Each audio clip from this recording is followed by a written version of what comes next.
좋아요와 구독하기는 사랑입니다. 네, 안녕하십니까.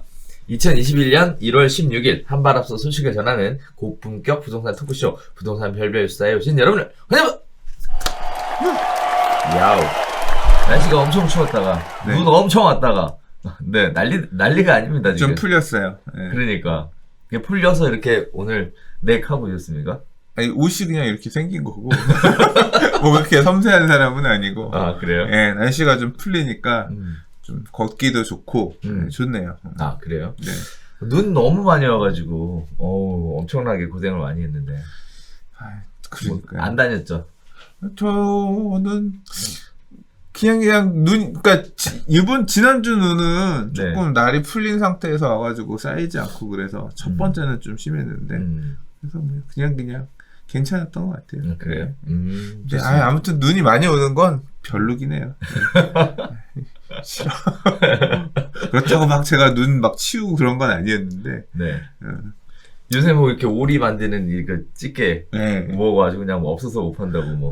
우리 애들은 커가지고 이제 눈 왔는데 눈싸움 안 하냐 나가서 뭐 안 하냐 했더니 그냥 앉아서 스마트폰 하고 유튜브 보고 노트북 놓고 그런 거 좋지 집 밖에도 안 나가. 아, 그래요? 네, 거의 뭐 지금 코로나로 이거 단계 높아지고 나서 애들 학원도 안 가니까 그냥 뭐 거의 집안에 붙박이로 있는 것 같아요. 밥 먹으러 나가자 그래도 그것도 안 가고. 아, 그래요? 네, 그러네요.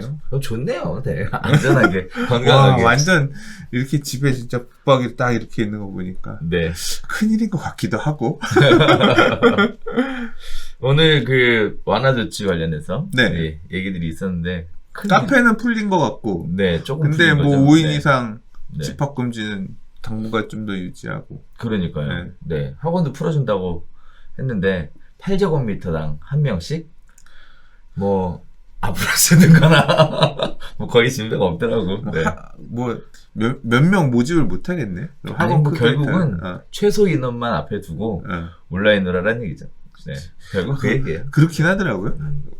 저희 애도 보니까 같은 학교 친구가 있는데 학원에 안 와가지고 교재를 갖다 줘야 된다고 그래서 야, 왜 걔는 안 오고 너는 가냐 그랬더니 인원수 제한 때문에 잘랐대.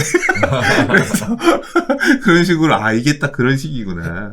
일부는 학원 가서 듣고 일부는 그런 것 같아요. 네. 네. 우리도 이제 오늘 별별수다 끝나면 이제 또 대책회의 해야 됩니다. 그렇죠. 이 학원업 하시는 분들이 이번에 그러니까. 데미지가 그러니까 좀 끝나고 나서 좀 잘 이 보복 소비처럼 보복 수강 뭐 이런 걸로 조금 약간 올해 작년에 특히 까먹은 것들 좀 어떻게 커버가 돼야 될 텐데. 그러니까 네. 자, 아무튼 경기가 좀 나아졌으면 하는 바람에서 네, 오늘 첫 번째 별별 이슈 진행해 보도록 하겠습니다. 자, 분양가 상한제가 논란이 되고 있습니다. 분양가 더 끌어올린 상한제. 이 갑자기 무슨 얘기냐라고 생각하시는 분들이 있을 텐데요. 저도 내용 보고 깜짝 놀랐습니다. 자, 반포의 원밸리가 최고 분양가로 지정이 되면서 파장이 확산되고 있습니다. 3.3제곱미터당 5,668만원으로 역대 최고가를 갱신했다는 얘기인데요. 분양가 상한제를 적용받은 재건축 단지의 분양가가 되레 제도 시행 이전보다 높게 책정되는 사례가 발생했다. 급등한 공시가 반영 예상 못한 결과다. 이런 얘기들이 있습니다. 자, 그래서 무섭게 집값이 올라서 상한제가 무력화됐다는 얘기인데요. 반포 레미안 원밸리의 분양가가 평당 3.3제곱미터당 5,668만 6,349원으로 확정이 됐는데요. 지난 7월 HUG의 고분양가 심사 기준에 따라 책정된 4,891만원과 비교하면 15.87% 상승했다는 얘기입니다. 자, 일반 분양가 기준으로 역대 최고가인 것으로 알려지고 있는데요. 과거에 국토부에서는요, 분양가 상한제가 적용되면 HUG의 관리지역 분양가보다 5에서 10%, 주변 시세보다는 20에서 30% 낮은 가격의 분양가가 정해질 것이라고 밝혔음에도 불구하고 이런 일이 발생을 했습니다. 자, 서초구 심사에서는요, 최근 주변 집값에 따른 집가 상승분과 특별 건축구역 지정에 따른 가산비가 반영이 됐기 때문에 그럴 수밖에 없었다라고 얘기하고 있는데요. 그러면 분양가 상한제가 고분양가 심사보다 더 저렴한 것이라고 말했던 건 도대체 뭐냐? 하셨던 분이 계실 거예요. 자, 분양가 상한제와 HUG 고분양가 심사는 제도의 목적과 심사 방식이 달라서 직접 비교는 적절하지 않다라고 이제 이런 말씀을 하고 계십니다. 자, 이에 따라서 무주택자들의 반발, 정비업계는 반색을 드러내고 있는 상황인데요. 왜 이러냐? 자, 서울 등 투기과열지구에서 분양가 9억 초과 아파트는 원칙적으로 중도금 대출이 금지됩니다. 또 신혼부부 등을 대상으로 한 특별공급 물량 대상에서도 제외가 되고 있고요. 모두 일반 공급으로 분양을 해야 되는 상황이에요. 거기에다가 재건축 조합원들은요. 분양가가 올라가니까 조합원들이 내야 할 사업비 부담은 줄어들 수 있고요. 거기에 따라 강남권 정비 사업이 탄력을 받을 수 있다라는 얘기요. 자, 그다음에 둔촌주공 재건축 단지도 조만간 분양가 책정을 받기로 했다라는 얘기들이 나오고 있는 상황입니다. 자, 거기에 따라서 무주택자 같은 경우에는 분양가 9억을 넘으면 대출, 특공 등이 막혀서 청약 수요자들이 청약할 수 없는 상황. 따라서 현금 부자들만 혜택을 받는 거 아니냐라는 얘기가 나오고 있는 상황인데요. 자, 이게 도대체 무슨 소린가요? 네, 분양가 상한제가 적용이 됐는데 오히려 가격이 더 비싸다? 라는 얘기들을 하고 있는데 소장님 보시는 관점에서 어떻게 해석하셨습니까? 그만큼 HUG의 고분양가 규제가 말도 안 되고 개차반인 제도였다고 생각해요. 말도 안 돼. 야, 뭐 전년도 뭐 그 어거지로 분양가 그거 아니면 분양 승인을 안 내주겠다? 이거는 어거지 목리를 부리는 거지. 그런 제도를 가지고 분양가를 규제해왔다는 자체가 말이 안 되는 거고 후진 제도라고 생각이 되죠. 너무 강력해. 말도 안 돼. 그래서 HUG 분양보증 그따위로 할 거면 하지 마라. 민간에 넘겨라. 그런 얘기도 있었던 거고. 그래서 일단은 분양가 상한제, 민간택지 분양가 상한제가 나오면서 이제 한 발 물러서는 뭐 이런 상황이 만들어지긴 했는데 모르겠어요. 이 부분도 이제 어떻게 처리가 실제 결국 될 건지. 뭐 무주택자들은 결국 이것 때문에 분양가가 올라가니까 우리 대출을 못 받아서 청약하려다 못 받는다. 그렇죠. 그러니까 싸게 꽁으로까지는 아니지만 엄청 싸게 먹으려다가 대출 받고 해서 하려고 했다. 그 기회가 내가 박탈당했다. 기회를 박탈당했다. 억울하다. 잘못됐지. 기회를 박탈당한 게 아니지. 마찬가지로 대출 규제도 어거진 거야. 왜 9억 이 내용 가지고 대출을 안 해줘. 대출 제도도 개선을 해야지. 그러니까 부동산 가격을 이상하게 억누르려고 규제로 눌러놨던 부분들 때문에 이런 언밸런스들이 나오고 있는 건데 정상화해야죠. 완화하고 그렇게 해서 커버할 수 있는 차주들이 판단해서 내가 이 정도까지 대출 받을 수 있다. 감당 가능한 수준이다. 라고 하면 해서 받을 수 사실 이거 5,600 얼마 지금 6천만 원 안 되잖아요. 이 금액만 받더라도 상대적으로 주변 시세에 비해서 엄청나게 저렴하게 받는 거 아닙니까? 그렇죠. 그러니까 그 판단해서 먹을 게 있다. 뭐 이 정도면 나는 여기에 분양을 받고 싶다. 뭐 하는 사람들이 있으면 대출 좀 받아서 갈 수 있게끔 나머지 부분을 풀어줘야지. 나는 이 대출이 안 나와서 청약을 못하니까 제도가 잘못됐다. 이렇게 풀어가서는 안 되지 않을까. 한편으로는 부담도 있잖아요. 청약을 그렇게 해서 신청을 받았더니 지나치게 너무 많은 사람들이 청약을 해서 뭐 몇백 대 1 이래버리면 또 사람들이 마음속에 이거 청약을 신청을 해서 그러니까 결국은 당첨받지 못하는 거 똑같은 아니냐. 얘기야. 나는 조건이 되면 커트라인을 나라에서 잘라줬어. 이렇게 하면 내가 수혜를 받는 거고 저렇게 하면 내가 피해를 못 입는 거고 그러면 또 대출 잡으면 대출 없이 현금으로 갈 수 있는 사람만 또 청약할 수 있는 거 아니야. 그러면 그렇죠. 또 그거에 따라서 갑자기 허들이 생겼다 바뀌었다. 결국은 공급 물량이 굉장히 제한되어 있고 시세보다 싸게 아파트 청약으로 새 아파트 받고 싶은 머릿수는 많으니까 그렇죠. 그걸 방법을 어떻게 할까의 문제일 뿐인 거지 불만 있는 사람 나올 수밖에 없거든요. 그럴 거면 제도가 모르겠어요. 이 납득이라고 하는 게 어떤 이 자본주의 사회의 시장 참여자 다수가 납득할 만한 기준이어야 되는데 너무 자의적이고 이런 기준을 만든 공무원들이겠지. 공무원들이 좀 원망스러운 거지. 사실 저는 이해가 안 되는 부분이 굉장히 많죠. 그렇군요. 뭐 이게 뭐 비단 이 문제뿐만 그런 게 아니잖아요. 이번에 코로나 관련해서 나오는 규제들도 그렇잖아요. 이건 되고 이건 안 되고 이건 되고 이건 안 되고 안에서 카페에서 디저트 카페에서 디저트를 먹으면 그건 먹는 거니까 안에서 매장 안에서 먹을 수 있는데 커피만 마시는 거면 이거는 커피 놓고 마스크 쓰고 말하려고 하는 거니까 이거는 또 바이러스 전파가 될 수 있으니까 안 되고 대신 디저트를 하나 시켜놓고 먹으면 또 앉아서 먹을 수 있고 뭐 그런 규제에서부터 뭐 납득이 안 돼요. 음. 안 되는 부분들이 그러니까 뭐 그것뿐만 아니라 뭐 요 지금 뭐 헬스장, 피트니스 센터 맞아. 이런 그다음에 뭐 체육관 뭐 등등 이런 것도 많잖아요. 기준들이 이건 되고 안 되고 그런 기준들이 그냥 머릿속에서 나와서 이렇게 하라고 하니까 어거지를 지켜야 되는 건데 납득을 못 하는 분들이 많잖아요. 그렇죠. 마찬가지예요. 대출도. 이게 지금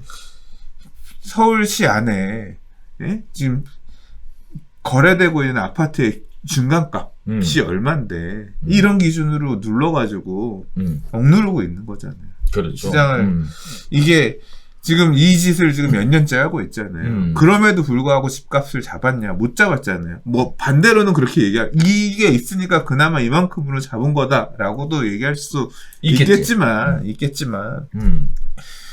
이런 규제로서 지금 잡을 수 있는 시장이 아니란 걸 인정을. 지금 이제 이런 규제 때문에 안 되니까 지금 전세 가격 불안한 이런 상황도 오고 있는 거고 전세가가 다시 이제 또 아파트 밀어 올리는 그런 악순환까지도 지금 반복되면서 시장의 왜곡이 좀 겹쳐지고 있는 상황이잖아요. 네.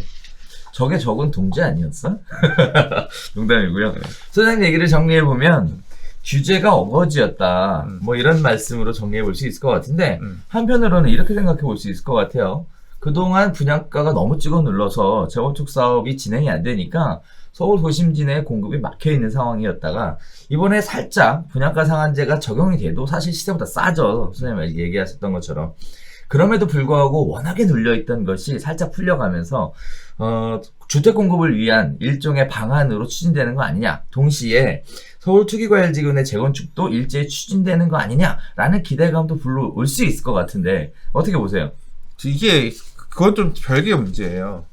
재건축이 지금 안 가다니까 분양을 안 하던 애들이 분양을 할 기회를 잡을 수는 있게 됐죠. 그죠. 네, 그러니까 어차피 이 2017년 12월 30일 이후에 관리처분 계획인가를 접수한 투기과열지구내 이 재건축 그러니까 그냥 재건축 단지들 같은 경우는 재건축 초과이익 환수제가 적용되기 때문에 네. 그것 때문에 일단 스톱되는 부분들이 있어요. 그게 풀리지 않는 한은 초과이익 환수 금액 많이 내는 거 이런 거 이게 계속 코드로 이 사업 추진하는데 이 발을 잡을 거기 때문에 금제는 있고 지금 이미 그런 걸 피해서 분양가 상한 이 재건축 초과이익 환수 제도가 적용되지 않은 사업장들 중에서 분양가가 이런 식으로 눌려서 분양을 못 하고 있던 단지들 분양을 좀 더 비싸게 할 수 있어? 그럼 우리 분양을 지금 해볼까? 이 고민들을 할 수 있는 그런 시기가 오는 거죠. 근데 이제 제가 약간 의문이 드는 건 이건 제가 정확하게 모르겠어서 말씀을 못 드리겠는데 이게 이 분양가 상한제가 적용이 되면 HUG 고분양가 심사는 적용을 안 받는 거예요? 선분양을 하려면 이것도 받아야 되는 거 아니야? 둘 중에 싼 걸로 돼야 되는 거야? 받아야죠. 네. 그러면 결국은 못 하는 거 아니야? 글쎄, 그거는 올려주겠지. 작년 7월 달에 이 금액이었으니까. 아니, 그게 아니지. 그러니까 그 두 개의 기준 중에서 분양가 상한제에 대한 기준이 높고, 네. 선분양하기 위해서는 어차피 HUG의 부분양가 심사를 받아야 되면, 우리는 분양가 상한제 가격으로 했을 때 5,600이야. 그런데, 우리 기준으로 HUG가 분양 승인을 해주려고 하는, 분양 심사해주려고 하는 기준으로 보니까 4,900인데, 야, 그걸로는 우리는 못 해줘. 이렇게 되면서 선분양을 못하는 상황이 생길 수밖에 없지 않나. 이게, 그래서 참, 이 부분은 제가 잘 모르겠어요. 그래서 이 제도적인 부분은 한번 확인을 해봐야 되는 건데, 결국은 그러면 제가 생각했던, 그러니까 아직 지금 이런 불확실한 부분까지 고려해 생각했던 이 사업 추진 주체들의 대응은 뭘 거냐. 그냥 후분양하겠죠. 그래서 이게 됐다고 해서 바로 딱 나오는 게 아니라 HUG가 이런 식으로 고분양가 심사 목리를 부리고 있으면 그러면 지금 이번에도 지금 이미 더 높은 금액으로 분양가 상한제에 따라서 가격이 산정된 이유는 뭐예요? 토지 집가가 올라온 부분이 반영이 많이 되면서 그렇죠. 그런 거잖아. 그러면 올해 이만큼인데 내년엔 더 오르겠어요? 더 떨어지겠어요? 더 오르겠지. 내후년엔 토지 가격 더 오르겠지. 왜? 토지 가격들 현실화한다면서 지금 열심히 올리고 있잖아. 그렇죠. 그러면 올해 하면 5,600인데 내년에 하면 6,300이고 내후년에 하면 7,000이네? 야, 우리 그럼 내후년에 입주하기 전에 준공 후분양으로 아예 그냥 해서 실천해야죠. 어차피 그때 하나 지금 하나 공사비는 우리가 지금 돈 조합원들이 추가 부담금 내가면서 짓는 건데 그렇게 합시다. 이렇게 나와버리면 어떻게 되겠어요? 그렇게 가겠지. 그렇죠. HUG는 그런 식으로 분양가 심사는 배제하고 이런 선택을 하려고 하는 조합들이 늘어나겠죠. 결국은 그러면 많은 사업장들이 다시 후분양으로 준공 후분양으로 음. 일단 가면서 그 시점에 가서 이 분양가 상한제를 받겠다. 이거에 따라서 산정하겠다. 뭐 이렇게 나오려는 사례들이 늘어나겠죠. 그렇게 되면 분양가는 지금 금액보다 결국은 지금 분양하려고 했던 공사 많이 하고 있는 다니다 보면 야 여기 공사하고 있으니까 여기 아파트 분양했나 보면 안 했어 집 다 져놨는데 그때 가서 분양한다. 그러면 그거 청약하려고 기다렸던 분들은 이제 답답한 거죠. 아 저거 분양하려고 이제까지 집도 안 사고 기다렸는데 입주를 하네? 분양가는 높아졌네? 아 내가 뭘 믿고 그러다가 이게 과연 올바른 결말인지. 결국 그러니까 뭐냐면 이런 어거지 규제는 결국 그 어거지 규제를 어떻게 회피할 거냐. 시장 참여자들, 공급자들에게 다른 꼼수, 다른 가능성이 있는지 없는지를 고민하게 합니다. 이게 건전한 시장의 모습이잖아요. 규제가 많고 비용이 늘어나면 또는 수입이 눌리는 그런 상황이 생기면 어떻게든 나의 수입을 늘려서 나의 손해를 최소화하겠다. 나의 수익을 극대화하겠다. 이게 자본주의 사회에서 시장 참여자 공급자들이 하고자 하는 그런 거지 아니겠습니까? 이제 그렇게 대응하려고 하겠죠. 그러면 이제 또 분양 기다렸던 분들은 청약 예정자분들 입장에서는 와, 나 저거 청약 받으려고 집 팔고 무주택으로 이거 대기하고 돈 들고 있었는데 망했네. 그런 상황이 지금 이미 벌어지고 있어. 그래, 이미 너무 벌어지고 심하게 있어. 벌어졌어. 더 벌어지면 안 돼요 지금. 네. 자, 두 번째 이야기로 가보도록 하겠습니다. 공공재개발 관련된 얘기가 나왔는데요. 사실 공공재개발만 나온 게 아니라 총 5가지 이야기가 포인트로 나왔습니다. 자, 13차 부동산 시장 점검 관계장관회의가 주제가 되었는데요. 거기서 홍남기 부총리께서 서울 공공재개발 4,700가구 공급을 시작하겠다. 사전 청약을 7월부터 진행하겠다라는 내용이 발표가 됐습니다. 자, 여러 가지 얘기들이 있었는데요. 이런 얘기예요. 공공재개발로 이번에 시범사업지역으로 선정된 구역에 대한 이야기입니다. 노후도 등 정비 시급성, 주택 공급 효과 등 공공성, 실현 가능성 등을 고려해서 8개 구역을 공공재개발 시범사업 후보지로 선정했다. 라고 하고요. 서울 도심 내 4,700호 추가 공급이 가능하지만 투기가 예상되는 관계로 토지거래 허가구역 지정을 하겠다라는 내용이 동시에 발표가 됐습니다.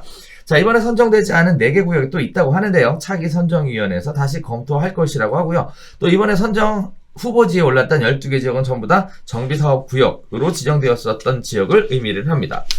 자, 거기에 따라서 흑석 2구역, 양평 13구역, 용두 1-6구역, 봉천 13구역, 신설 1구역, 양평 14구역, 신문로 2-12구역, 강북 5구역 등이 지금 시범사업지로 선정이 됐는데요. 자, 비정비구역에 위치해서 이번 심의에 포함되지 않은 56개 구역이 또 있다고 해요. 그 부분에 대해서는 올해 3월 중에 선정 결과를 발표할 예상이라고 합니다.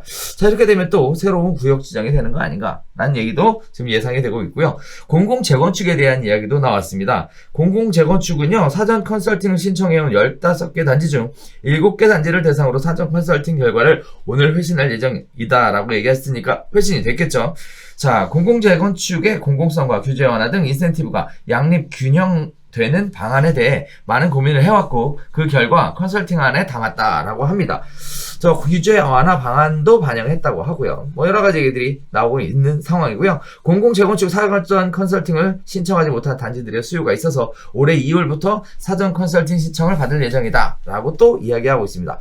자, 일단 이 얘기 먼저 잠깐 진행해보면 공공재개발 관련된 계속 얘기가 있어왔고 공공재건축 관련돼서는 신청한 데가 없다, 뭐 수익성이 없다 이런 얘기들이 있어왔는데 의외의 이야기가 또 나오고 있는데 이 부분은 어떻게 보셨습니까? 일단 공공재개발을 놓고 보면 기존에 이게 약간 이제까지 작년 9월 21일 날 공모를 하면서 이제 그 이후부터 자치구에서 접수를 받았고 자치구가 접수 받은 내용을 서울시에 올려가지고 심의를 해서 이번에 정했는데 약간 요번에 그래서 뭐 여기가 유망하다, 좋을 거다, 가능성 있다, 뭐 이러면서 이제까지 맞아, 언론에서 맞아. 많이 얘기했던 곳들이 다 빠졌어요. 그래서 그 빠진 이유를 살펴보니까 이번에 발표한 곳은 12곳을 심사를 했는데 총 그러니까 14곳이 신청이 들어왔어요. 이 14곳의 기준은 뭐냐면 이미 정비구역 지정을 받은 곳. 정비구역 지정을 받았다는 얘기는 서울시장이 정비 계획을 수립해서 구역 지정에 인가를 냈던 지역들이에요. 구역 지정 고시를 했던 지역들이에요.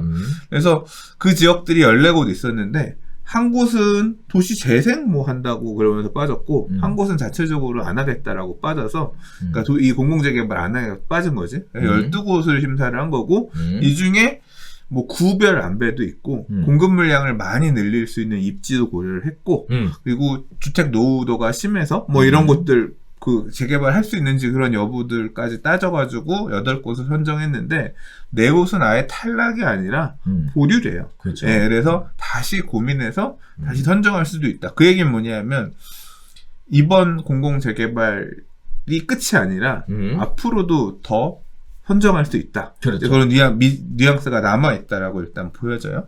그래서 요번에 일단 선정된 곳 8곳의 면면을 보면 첫째, 다 역세권이에요. 역에서 300m 이내에 모든 사업지들이 다 들어있습니다. 그 역에 300m 이내라고 하는 거는 지금 이제까지 막 벌써 몇 년 전부터 서울시가 계속 얘기해오던 역세권 고밀 개발하고 맞닿아 있습니다. 중상향 허들을 낮춰가지고 용적률을 많이 높이겠다. 높여주는 대신에 늘어나는 세대수의 뭐 일정 부분은 임대아파트로 환수하겠다. 이제 이런 방향이 있었잖아요. 그거하고 맞물려서 일단 그렇게 늘릴 수 있는 지역을 선택을 했고 두 번째는 보면 사업 규모가 너무 작아요. 다 작아. 이 사업 부지 중에 제일 크다고 하는 곳이 흑석 2구역이고 한 45,000제곱미터 정도 되는데 이게 정비사업으로 45,000제곱미터가 큰 구역은 아니거든요. 근데 이게 제일 큰 거고 그거보다 다음으로 큰 데들이 요거의 절반도 안 됩니다. 22,000 정도니까. 그러니까 다 잘 자란 데들이야. 잘 자란 데들에다 했어요. 그러니까 공급 물량이 그래서 엄청나게 폭발적으로 늘어나는 것도 아니야. 그런 데들을 요번에 선정을 했더라고요. 그래서 이게 막 엄청나게 물량이 늘어나고 그런 의미로 보기에는 일단 첫 번째는 그런 물량은 이제 3월 달에 추가적으로 발표하겠다라고 하는 56곳이 신청을 했는데 요건이 안 돼서 탈락한 데들이 있대. 빼고 한 47개 놓고 선정한다고 하는데 그 지역들에서 좀 물량이 더 가능성이 있을 것 같다는 생각이 들었어요. 근데 이제 약간 우려되는 부분이 있습니다. 우려되는 부분이 뭐냐면 이번에 선정된 8곳 후보지로 선정된 8곳의 면면이 보면 과연 사업 추진이 정상적으로 잘 가능할 것인가 약간 의문이 들어요. 왜죠? 왜냐하면 위치들이 너무 좋은 곳들이야.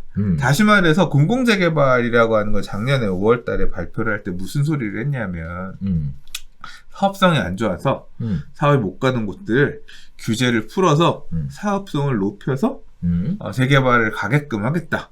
이 물꼬를 터주겠다. 뭐 이런 뉘앙스로 얘기를 했거든요.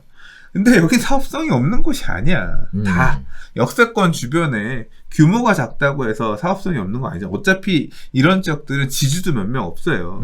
지주가 몇 명 없어서 재개발하면 이 소유자가 뭐 아파트 하나 받고 상가 몇 개 받고 막 이런 사업장들이야. 그럼에도 불구하고 안 하겠다는 얘기야. 무슨 소리냐. 다 위치가 너무 좋아서 상가 건물주들, 소위 말하는 꼬마 빌딩, 건물주들, 이런 분들이, 야, 왜 재개발해서 이상한 거 받냐. 그냥 나는 이 건물 갖고 있을래.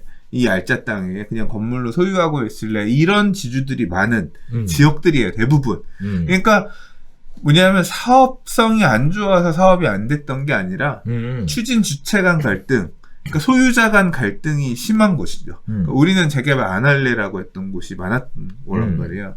그래서 이제 그래서 사업이 못 가니까 이렇게 멈춰있던 것들에다가 이 공공재개발 사업으로 가면 조합 방식의 사업보다 동의율을 낮춰서 사업 시행자를 지정할 수 있거든요. 이제 그거를 바라보고 이 추진 주체들도 신청을 한 거야. 그러니까 이제 결국 이 지역들은 무슨 문제가 발생할 거냐면 치열한 싸움이 나올 겁니다. 나는 재개발 절대 불가야 라고 하는 반대 세력들과 이 방식을 추진하고 하는 추진 주체 간에 극렬한 갈등이 나타날 거고 이건 추후에 법률 문제로까지도 비화가 될 겁니다.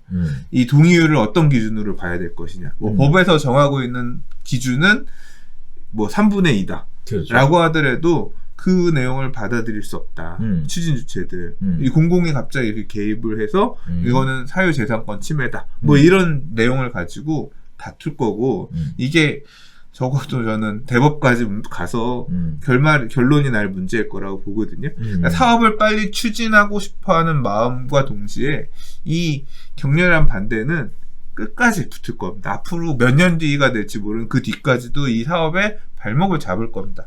왜 아시잖아요. 마포구의 아현 4구역 같은 경우가 공덕자이라는 아파트로 재개발 끝났지만 이 사업 추진주체 간의 갈등이 입주를 마친 지금 5년, 6년 뒤까지도 지금 아직도 거의 등기가 아직도 안 난 이유가 그 청산대에서 나갔던 비대위 분들의 그 문제가 해결이 안 돼. 그 보상금 문제 때문에 지금 그러고 발목을 잡고 있잖아요. 그런 것처럼 이 사업이 가는 것도 되게 머리가 아플 거고 당장 뭐 들리는 얘기는 일부 구역들 같은 경우는 이렇게 바꾼다고 하더라도 아마 동의율 여전히 추진 주체 50%도 못 채울 거다. 원하지 않을 거다. 실제로 보면 제가 건물 갖고 있는 사람 요번에 얘기 나온 지역의 지주라고 하더라도 야 미쳤어 왜 재개발을 하냐 여기는 건물 갖고 있어야지 라고 생각되는 그런 지역들이 있어요. 제 부동산 스터디 카페 한 지역의 지주라고 하신 분이 그렇게 얘기를 하셨는데 지금 뭐 십몇 년 전부터 계속 해왔는데 동의율이 30-40%도 안 나온대요. 네, 그래서 안 되고 있었는데 그걸 추진해왔던 추진체들은 돈 쓴 게 있잖아. 그러니까 밀어 넣은 거야. 구청에서는 실적을 만들어야 되니까 지금 그렇잖아요.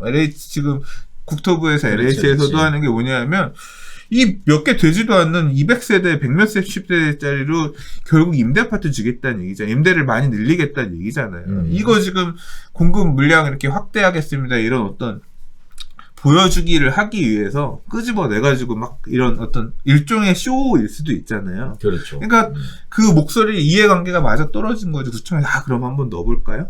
그래서 했는데 당장 그 안에 지주들은 왜 우리 동네 이걸 넣어가지고 재개발하겠다고 하느냐. 이제 이런 반목이 있는 지역이 있더라고요. 그래서 이게 뭐 다 일부는 될 거고요. 일부는 되겠지만 일부는 그런 반대로 조금 갈등이 심화되는 모양새가 될 것 같고 그래서 요번에 지정한 것들은 뭐 보시다시피 몇 개 되지도 않고 물량이 얼마 안 되니까 그렇죠. 큰 의미 있는 게 아니라 실제로 본 게임은 3월달 해제되었던 곳들 신규 추진하는 곳들이 어디가 되느냐가 핵심이고 이제 3월달에 지정되는 곳 같은 경우는 뭐 권리산정 기준일의 문제라든가 그러니까 지분 쪼개기를 막는 날 이게 또 다 다르거든요. 그게 어떻게 적용될 거냐 등등 여러 가지 이슈들이 많이 있어서 그때는 아마 얘기할 내용들이 되게 많을 것 같고 구역들에 대해서도 좀 얘기할 게 있을 것 같고 그래요. 네. 굉장히 무서운 얘기네요. 네. 사실 쉽게 생각하기에는 구역 지정이 된 날짜들이 보면 굉장히 오래전에 지정이 됐음에도 불구하고 아직 추진이 안 됐었던 지역들이거든요.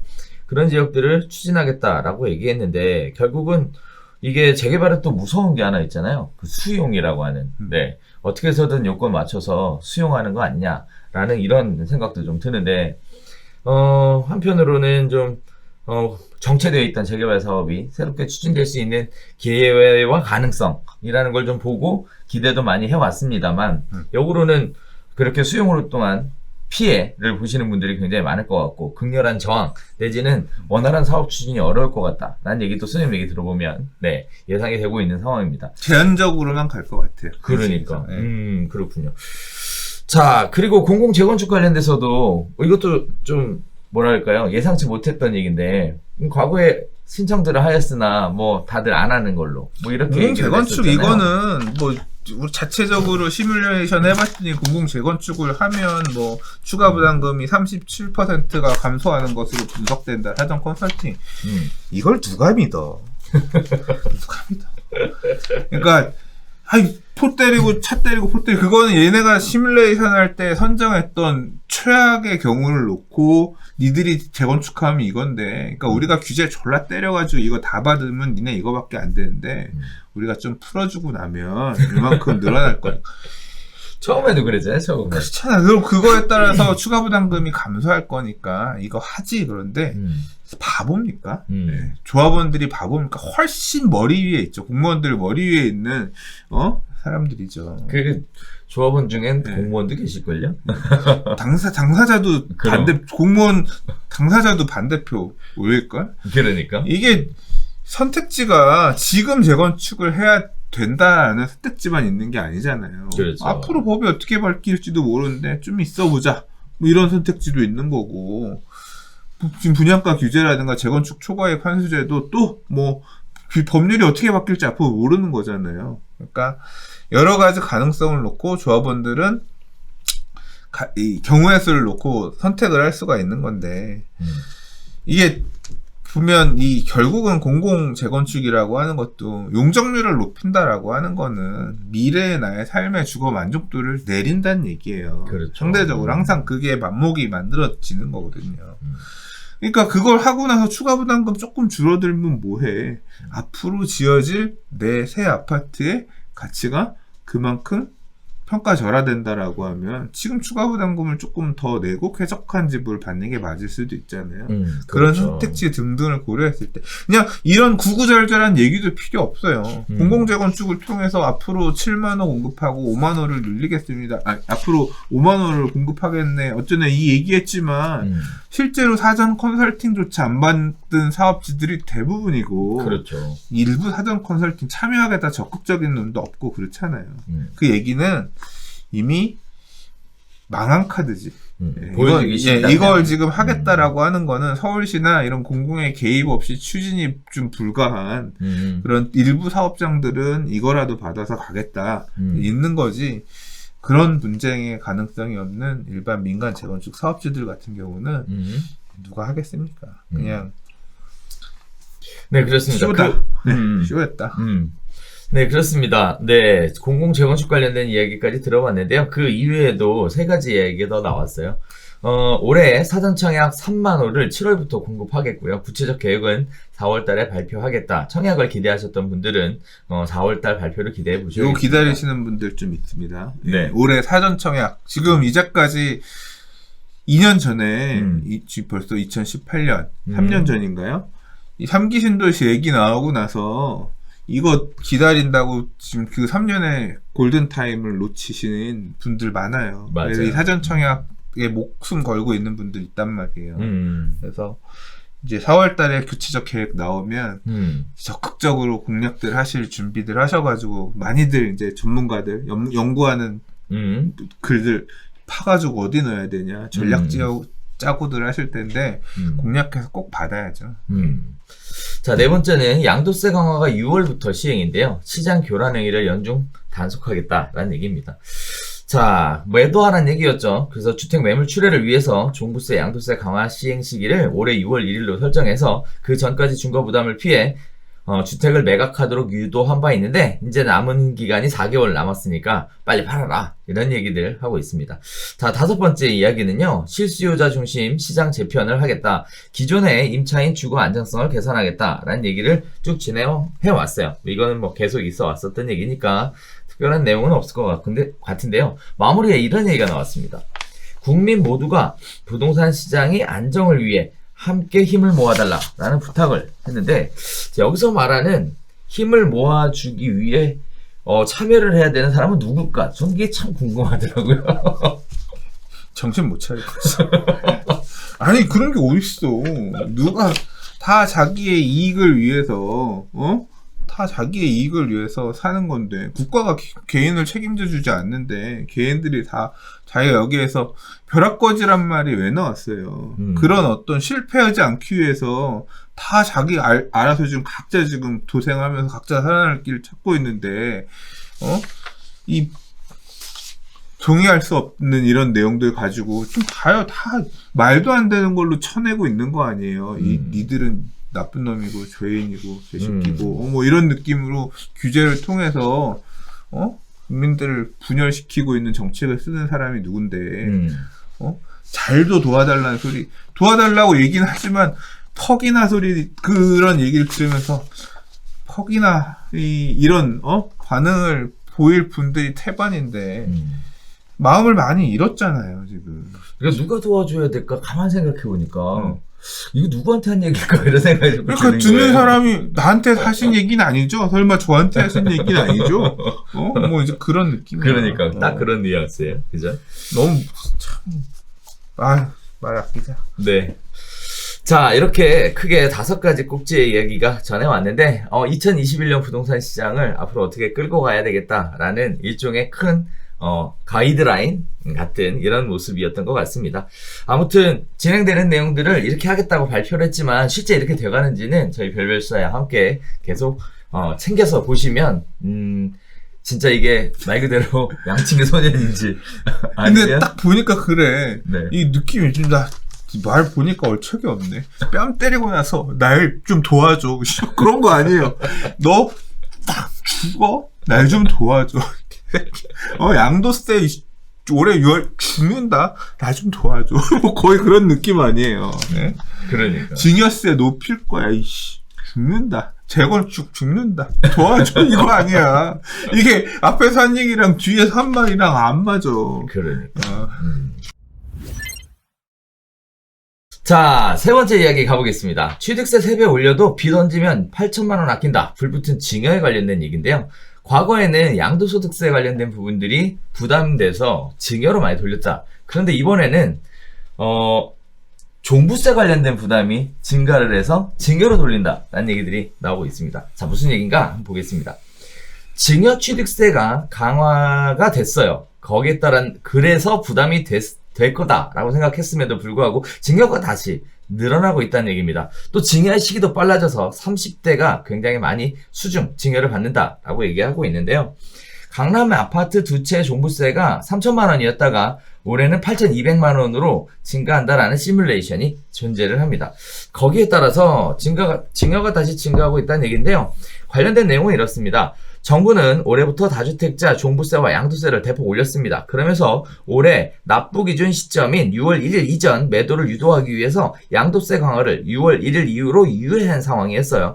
거기에 따라 6월 1일 이전에 팔면 종부세와 양도세를 모두 절감할 수 있는 상황입니다. 지난해 7월 증여 취득세율을 3.5%에서 12%로 대폭 올렸는데도 효과가 아직 오래가지 못했다는 얘기입니다. 매도는 눈에 띄게 늘지 않았고요. 거기에 따라서 다주택자가 매물을 많이 안 내놓는다라는 얘기들을 하고 있는 상황입니다. 자, 두 번째는요. 이렇게 증여를 하게 되면 부담부 증여가 훨씬 더 유리하다라는 얘기입니다. 채무 없이 증여하면 증여 취득세가 1억 4,900만 원인데 부담부 증여로 증여하게 되면 6,700만 원으로 절반도 안 된다라는 얘기가 나오고 있는데요. 채무 금액에는 증여 취득세율이 아닌 일반 세율 3%가 적용되기 때문이라고 합니다. 자, 거기에 따라서 지금 부담부 증여를 통한 증여를 계속 이야기하고 있는 상황이고요. 자, 또 임대주택이 말소되는 주택들에서 증여가 또 늘어날 것으로 보인다라는 얘기를 하고 있어요. 거기에 따라 5월 말까지만 증여하면 올해 종부세를 피할 수 있고요. 증여 비용을 아끼려면 올해 공시가격 확정 시점인 4월 말 이전까지 증여하는 것이 유리하다라고 합니다. 4월 달에 엄청 더 올라간다는 얘기죠. 자, 수중자 연령도 30대가 가장 많다라는 얘기인데요. 증여가 늘어나면서 패닉바잉, 영끌 매수 등으로 30대 이하 젊은 층의 주택 소유가 증가하고 있는 상황인데요. 지난해 서울 집합 건물 증여받은 수중자의 40%가 20, 30대라고 얘기를 하고 있습니다. 자, 시작하면서 말씀드렸던 것처럼 과거에는 양도세 부담 때문에 증여로 전환 우회 하셨던 분들이 많은데요. 이번에는 종부세 부담 때문에 다시 증여로 돌아가고 있는 상황이다라고 얘기하는 것 같아요. 기왕 증여할 거면 증여 취득세가 12%가 올랐어도 부담부 증여로 하게 되면 그렇게 다 올라서 납부하지 않으니까 유리하다라는 얘기인데 지금 종부세 관련된 내용들이 솔솔치 않게 나오고 있는 상황입니다. 올해 2월 1일 종부세 어떻게 할 거예요? 진짜 이거는 세금 너무 많아. 제정신 아니야. 진짜 욕 나온다. 욕 나와. 12% 세금이 아무튼 매매도 주택 여러 개 취득할 때는 취득세 세율도 말도 안 되게 너무 높아져 버려가지고 이 상황에서도 참 그 세금을 내면서 사람들이 산다는 게 이렇게 많이 내고 증여를 한다는 얘기는 결국 뭐예요? 물건이 그 가격을 더 받고 나와야 된다는 얘기잖아요. 그렇죠. 그만큼 물건 가격이 더 떨어질 일이 없다는 얘기야. 그렇게 다 기대한다는 거죠. 그걸 지금. 기대하는 거고 이미 내가 취득세를 10억짜리 집을 취득세를 1억 2천 내고서 증여를 받았어. 그럼 나는 11억 2천이 내 원가야. 뭐 이런 느낌이잖아요. 증여 취득세만 그렇고 증여세 별도니까 원가가 훨씬 높지. 그러니까 앞으로 그 물건이 나오려면 훨씬 비싸져야 되는 거 아니야. 세금으로 이렇게 잔치를 벌려놓은 것들이 나중에 이것도 어떻게 돌아올지 참 매물들이 그만큼 더 잠긴다는 얘기일 수도 있는데 참 안타깝네. 이게 저는 이 말씀해주신 내용 보고 놀랐던 게 뭐냐면 저는 12% 증여세 이거 사람들이 못 낼 거라고 생각해요. 저도 못 낼 거라고 생각했어요. 근데 지금 작년 7월 이제 기습적으로 7.10 대책 이후에 맞아요. 이제 증여도 바꾼다 그래서 8월달 그때 바뀌었던 걸로 기억하는데 지금 이 증여 건수들 집합 건물 증여 건수들 보니까 놀랍네요. 이게 8월달 9월달에 그러니까 한 6월달에 6,500건 정도 되다가 7월에 한 7, 8월 가면서 이게 한 2,293건으로 줄었다가 그렇죠. 그게 이제 증여 취득세 높아지고 나서 1,000건 밑으로 975, 958건 이렇게 가다가 그렇죠. 연말 들어오면서 2,471건으로 다시. 오히려 더 늘었어.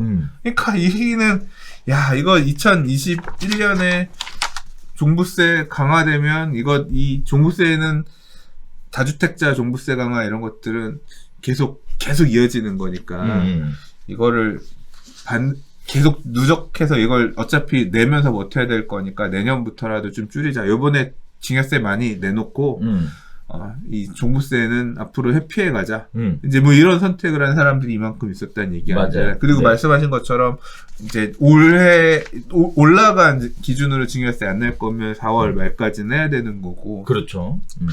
이렇게 해서 증여하고서 빠지는 물건들은 또 매매로 안 나오고. 그렇죠. 또 이제 물건이 잠기는 잠기는 상황이 거죠. 생기겠네요. 장기적으로. 예.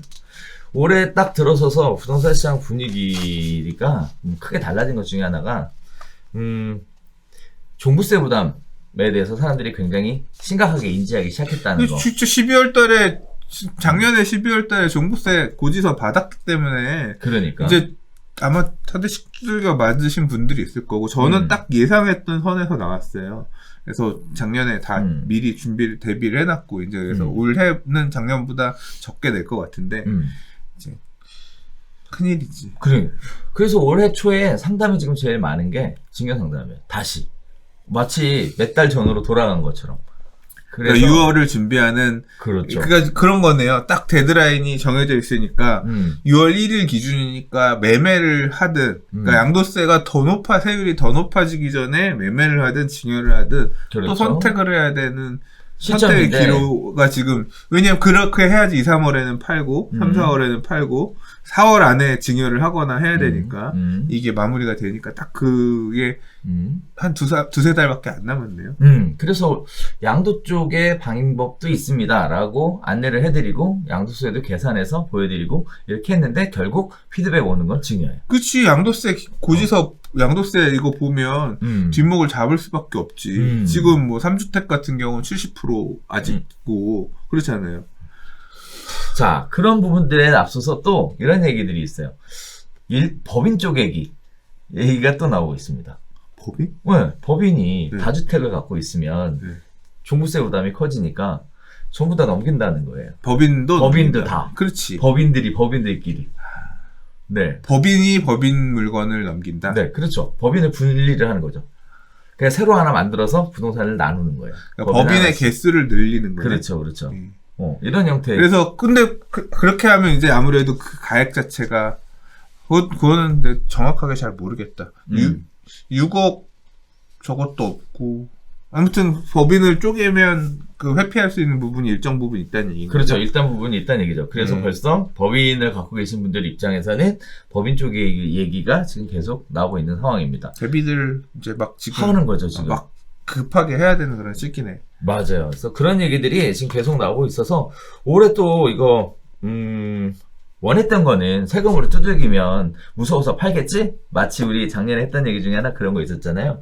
그 옷벗으라고 열심히 바람 부는. 이 얘기는 작년에 한 게 아니라 네. 별별 다 했어? 하면서부터 했었어. 이거 규제 자체가 네. 바람을 시게 불어서 그러니까. 가고 있는 나그네 옷을 벗길 거냐, 햇빛을 따뜻하게 비춰서 옷을 벗게 할 거냐인데 지금 바람만 계속 불고 있는데 바람 부는 사람이 이제 지쳐가지고 이제 바람도 빨리 떨어진 거 아니야? 글쎄, 제가 보기에는 뭐 아직도 남았어? 그럼요. 많이 남았더라고요. 보니까 뭐 많더라고 지금. 네. 뭐 얘기 나오는 얘기들이 솔솔 있어요. 뭐 어떤 얘기들이 나오냐면 조정 대상 지역에서 증여를 하게 되면 할증 과세하겠다. 부터 시작해서 계속 나오고 있습니다. 지금 어마어마합니다. 이 네. 세금으로 이 세금 떡칠해 놓은 이 정치인들 천벌을 받아라.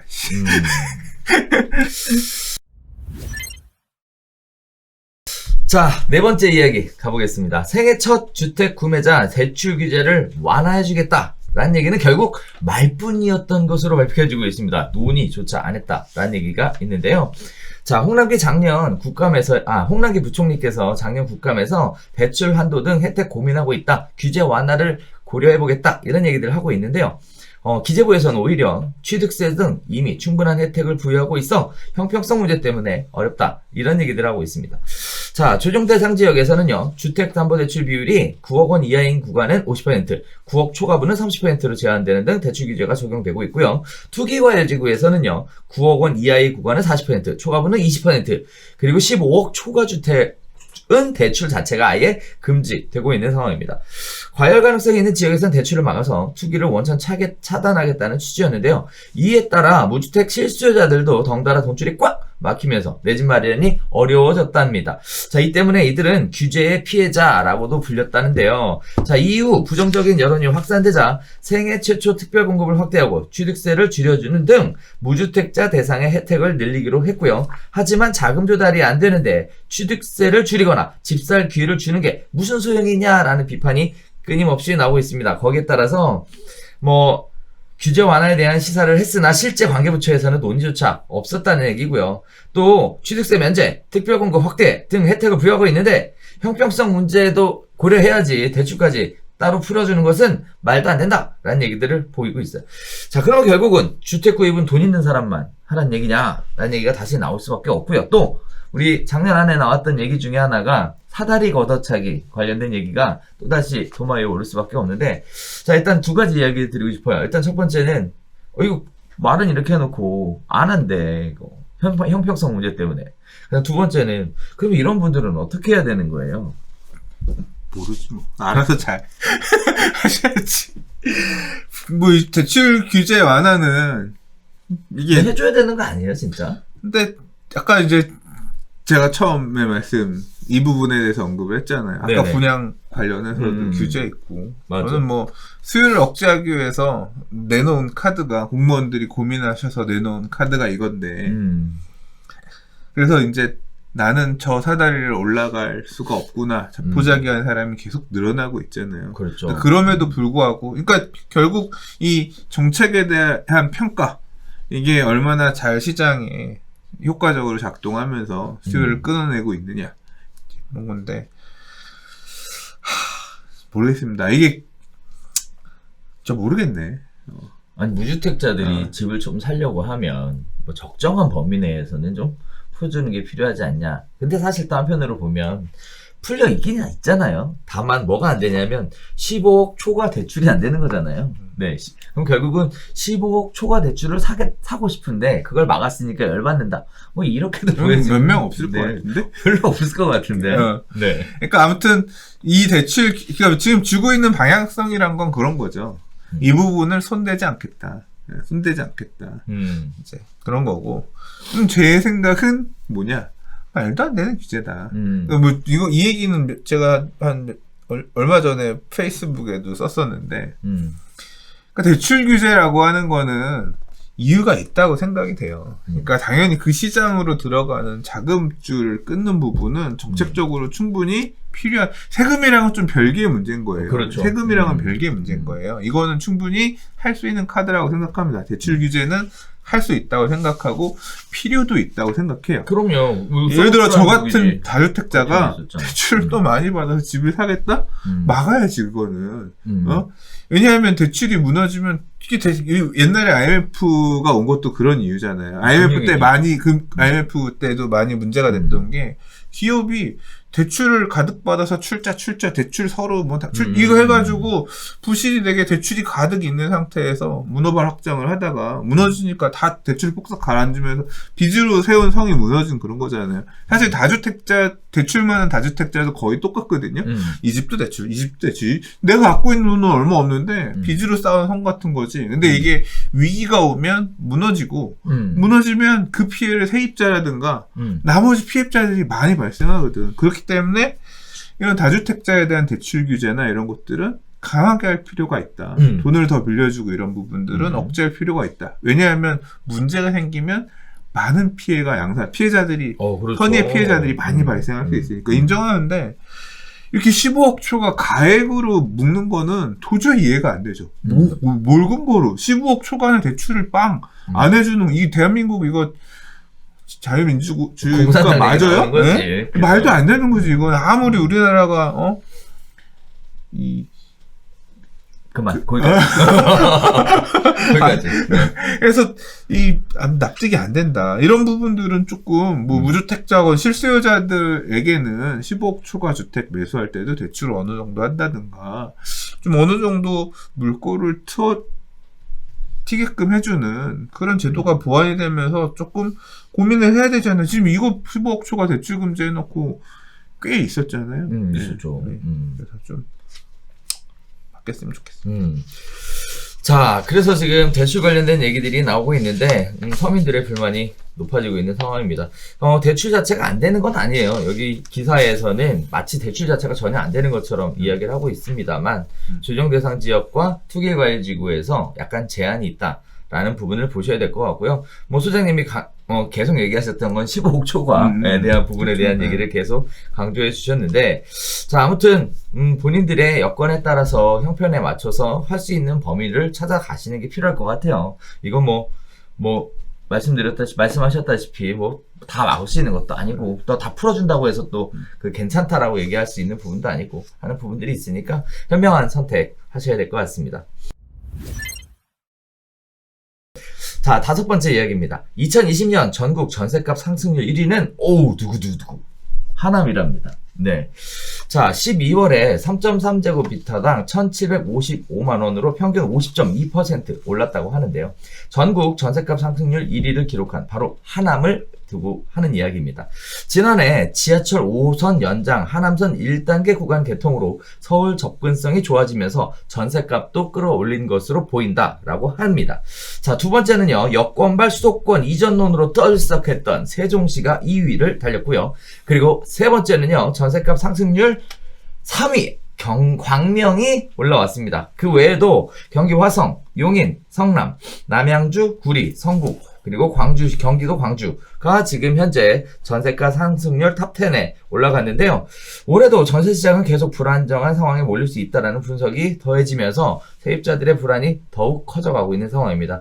지난해 세임대차법 시행 이후 전세 매물이 줄어드는 추세인데다가 올해부터 시행되는 전월세 신고제도 시중의 매물을 늘리는 데 큰 도움이 되지 않을 거라는 분석이 나오면서 지금 시장이 예민하게 반응하고 있는 상황인데요. 일단 첫 번째는 전세보증금 이렇게 많이 올랐을 줄이야. 저도 깜짝 놀랐습니다. 경기도가 특히 엄청 많이 올랐네요. 전체적으로. 네, 30~40%씩 오르는 곳들이 이렇게 많아요. 그러니까요. 네. 이게 통계가 2020년 1월달 기준에서 전세가격. 1년간. 그죠. 12월달 기준에서 전세가격. 이거 비교한 건데, 정말 50%면은, 두 번째 얘기가 그거예요. 정상적인 소득 활동을 하는 직장인들은 이렇게 1년 만에 가격이 이렇게 올라버리면 불가능하잖아요, 이제. 그러니까 하남 같은 경우는 이게 하남 미사 강변도시가 계속 입주를 하면서 입주 물량이 계속 있었잖아요. 그래서 임대 가격이 오르지 못하고, 그러니까 실제 사용 가치에 비례해서 음. 공급이 계속 있다 보니까 눌려 있었던 부분이 있어요. 음. 자, 1등이 50%. 하남이었죠. 그렇죠. 2등이 어디? 세종시. 세종. 세종시 어때요? 음. 여기도 계속 입주 물량이 있었잖아. 그렇죠. 그래서 야, 분양가가 얼마였는데 전세가가 이 가격이 말이 돼? 하는 그렇죠, 수준으로 맞죠. 계속 눌려 있었죠. 근데 맞아요. 세종시도 지금 급등한 이유는 그 물량이 거의 끝났잖아요. 그렇죠. 그러면서 급등했잖아요. 음. 그래서 공통적으로 그런 부분들이 나타난 곳들이 주로 많이 오른 것 같고 특히 하남 같은 경우는 말씀하셨던 그 이외의 호재들도 어느 정도 반영이 됐을 거고 그다음에 이번에 많이 올랐던 지역들 중에 보면 이제 또 하나 전세 가격 우리 별별 수다에서도 많이 얘기했던 게 3기 신도시 사전 청약 청약 관련해서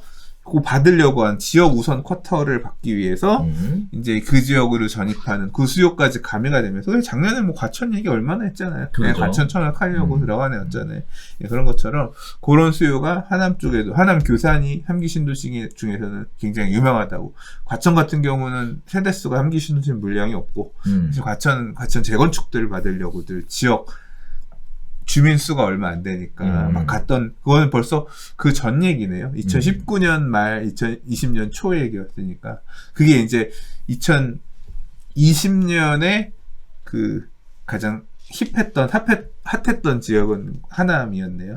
근데 뿐만 아니라 성남, 용인, 남양주, 구리 등등 다 30% 이상 올라서 경기도의 전세 가격들도 굉장히 많이 올랐어요. 그러니까 경기도가 입주 물량이 재작년부터 많이 줄었거든요. 그래서 전체적으로 경기도도 많이 올랐네요. 이게 입주 물량이 줄어드는 부분도 영향을 끼쳤고요.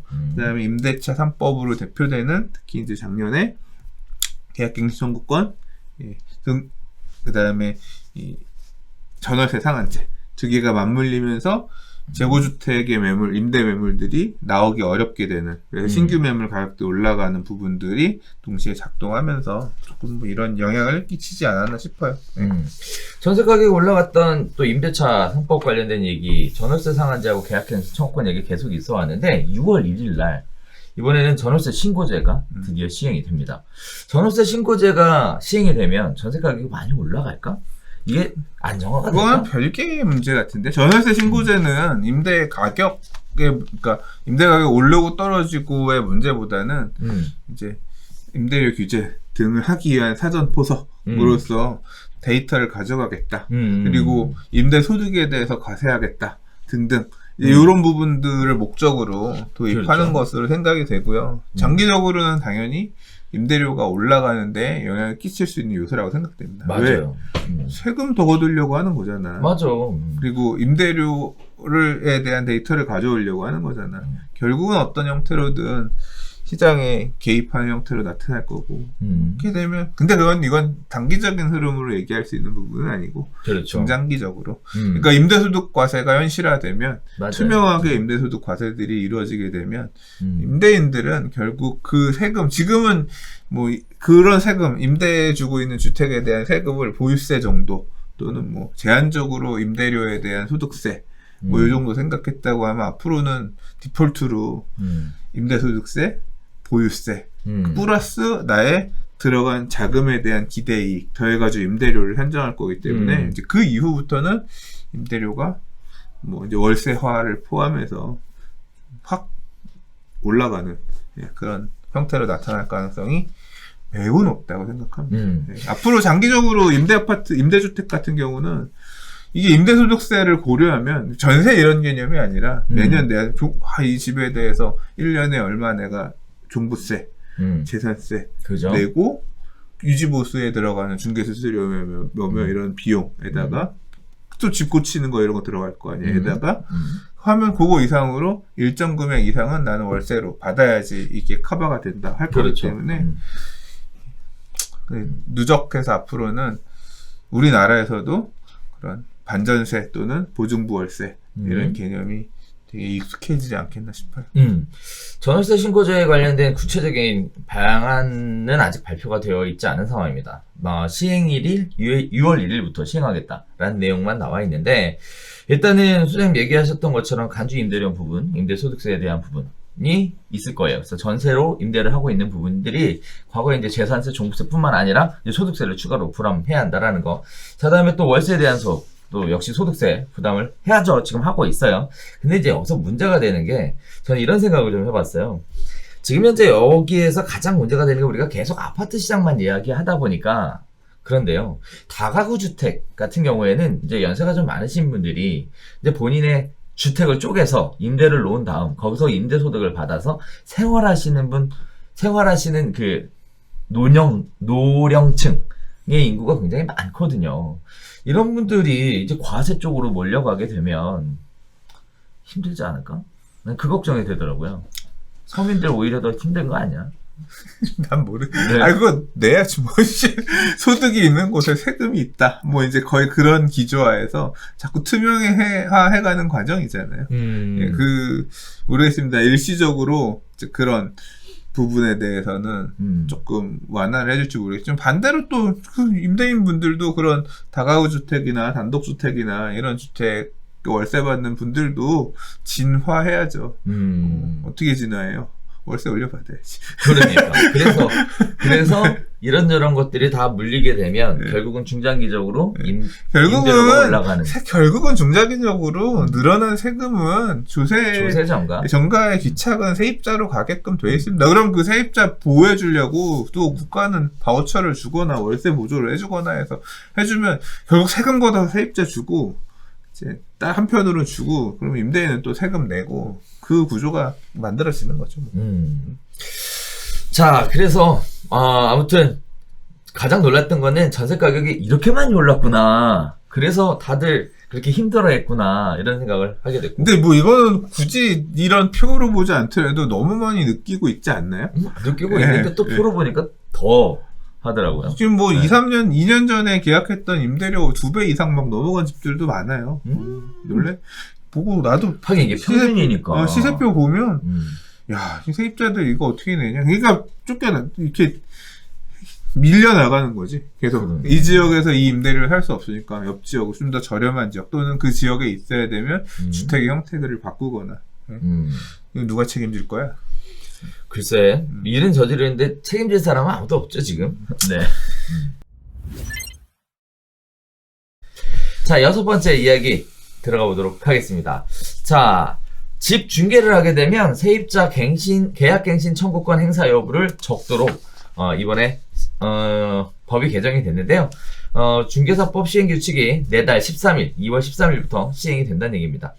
자, 공인중개사가 세입자가 있는 주택의 매매를 중개할 때는 세입자의 계약갱신 청구권 행사 여부를 매도인에게 정확하게 확인하고 그 내용을 서류에 명시하게 하는 내용의 공인중개사법 시행규칙이 내달 13일 시행을 합니다. 중개사가 주택 매매를 중개할 때 매도인으로부터 세입자의 계약갱신 청구권 행사 여부를 확인하는 서류를 받도록 했는데요.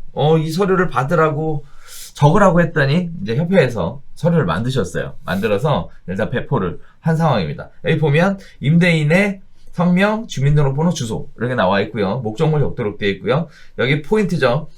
이미 행사했는지 또는 행사할 건지 또는 행사 안 할 건지 아니면 결정을 안 했는지 아직 안 됐는지에 대해서 표시하도록 이렇게 되어 있고 임대인으로 하여금 상황에 대해서 사실이 틀림없다라는 내용의 확인을 받도록 이렇게 되어 있습니다. 자, 이렇게 되면 공인중개사 하시는 분들 입장에서는 이제 요 세입자가 끼어있는 주택을 매매할 때는 계약갱신 요구권 행사 여부 확인서라는 서류를 반드시 첨부를 해야 그거 확인설명서 작성도 가능할 것 같은데요. 자, 중개가 복잡해졌습니다. 그 외에도요, 또 바뀌었어요. 뭐가 바뀌었냐면 민간 임대 등록 사업자의 임대차 계약을 중개할 때는 중개 대상물 확인 설명서에 임대 의무 기간과 임대 개시일을 기재해서 내용을 설명하게 하는 내용도 포함이 됐습니다. 거기에 따라서 뭐 등기부에 대한 기재 사항 뿐만 아니라 그 밑에 민간 임대 등록 여부, 등록했냐, 안 했냐, 만약 했다면 뭐 어떻게 할 거냐, 여기까지는 있었거든요. 근데 요게 추가가 됐어요. 임대 의무 기간이 언제냐, 임대 개시일이 언제냐. 이거를 확인을 하려면 결국은 뭘 해야 되냐면 임대사업자 등록증을 가지고 내용을 확인해야 되는 이런 부분들이 추가가 됐습니다. 자, 이런 부분들이 2월 13일부터 시행된다고 하니까 아직 얼마 남지 않았습니다. 준비를 좀 하셔야 될 것 같은데 계약갱신 청구권에 대한 확인, 민간 임대사업자에 대한 확인, 공인중개사들의 업무는 이렇게 계속 시키면 다 해야 되는 팍팍 늘어나고 있는데 소득은 달라지는 게 없어요. 네. 뭐 더 해줘야 되는 거 아니에요? 뭐 해주세요. 내가 해줄게. 내가 해줄게. 뭐 좀 해줘. 어? 중개 수수료가 너무 과도하게 많습니다. 하는 일에 비해서. 맨날 이제 이런 글들 올라오고 네. 그런데 제가 뭐 어느 편을 들어서 얘기하긴 좀 그렇네요. 이게 하라고 하는 게 많은 중개업자분들 입장에서는 피곤하지. 그러니까. 이게 근데 이거 계약갱신 요건 행사 여부 확인서에 왜 임대인 매도인 얘기만 있고 세입자 내용은 없어?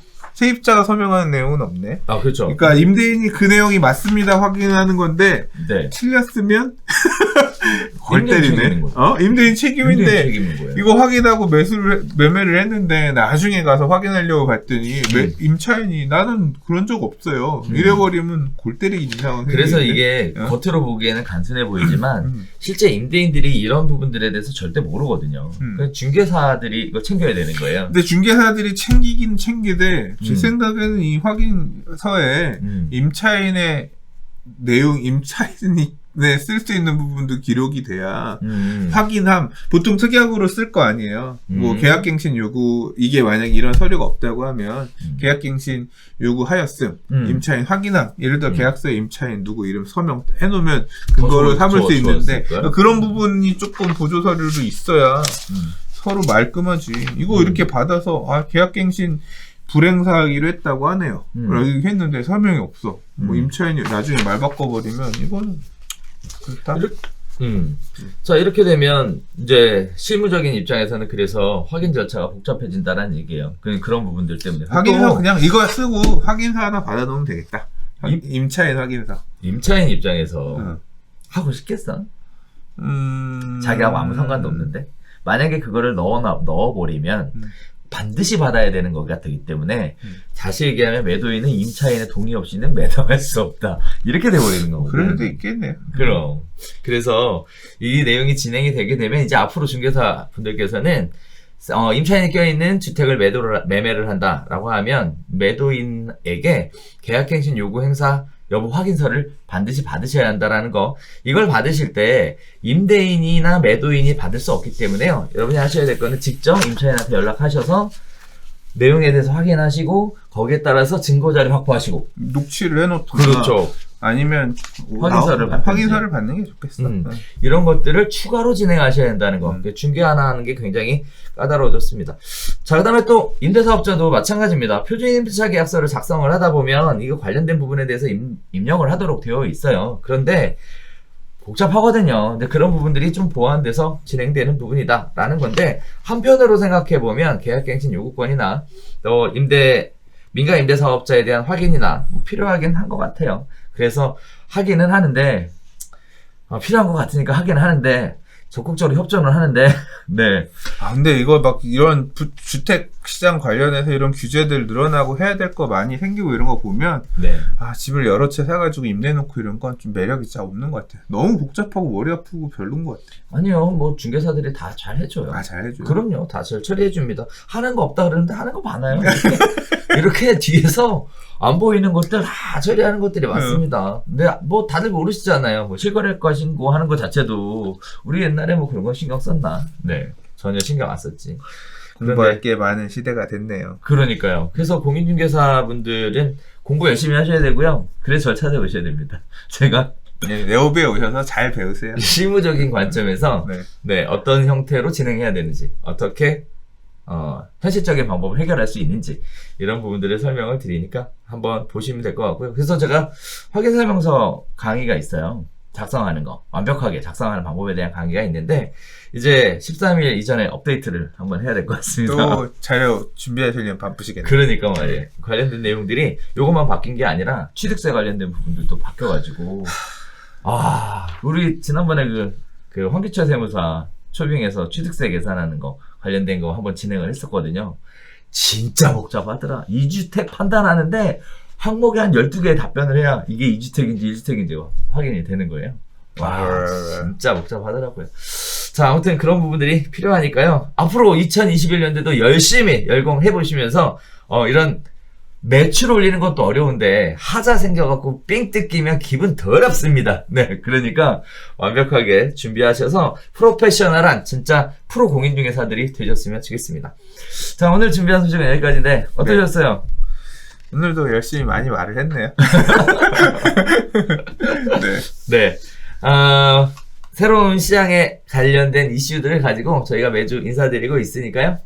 올 한 해도 대표님, 우리 시청자분들께서 이러한 별별 수다를 통해서 시장이 돌아가는 부분들을 상식적인 의미에서라도 파악을 좀 해보시면 도움이 좀 되지 않을까라는 생각을 합니다. 저희는 다음 주에 새로운 소식 가지고 다시 찾아뵙도록 할게요. 감사합니다.